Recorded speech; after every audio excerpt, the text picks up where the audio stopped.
संत गुरुवर्य श्री एकनाथ महाराज की जय। माझे नाव प्रशांत महादेव आवटी, राहणार ठाणे, जिल्हा ठाणे, तालुका ठाणे। माझा अनुभव असा आहे की मी जॉबसाठी मी सर्चिंग करत होतो, परंतु जॉब इंटरव्ह्यू दिल्यानंतर ही सर्व पॅकेज वगैरे इथपर्यंत डिस्कशन व्हायचं, परंतु नंतर नॉट सिलेक्टेड म्हणून रिमार्क यायचा।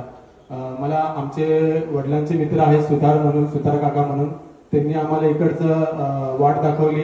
आम्ही इकडे आलो आणि पहिल्याच वारीमध्ये पहिली वारी झाली माझी मलकापूरची पौर्णिमेची, आणि पहिल्या वारीनंतरच मला जॉब लागला। जॉब म्हणजे एकदा लागल्यानंतर एकदा झालं होतं सिलेक्शन, पण नंतर ते पॅकेजमुळे नाही झालं। पण नंतर मी बाप्पांना महाराजांना मेसेज केला की बाबा माझं सिलेक्शन होणार आहे, तरी माझं सिलेक्शन होऊ द्या, त्याच्यामध्ये काय गडबड होऊन देऊ नका। तर माझं सिलेक्शन झालं। दुसरा अनुभव असा आहे की माझी सोन्याची चेन हरवली होती। आम्ही घरचे खूप जण म्हणजे सर्वजण शोधत होतो, पण भेटली नाही। मी फक्त पोतीजवळ गेलो, फोटोला नमस्कार केला, म्हणलं बाप्पा माझी सोन्याची चेन भेटू द्या।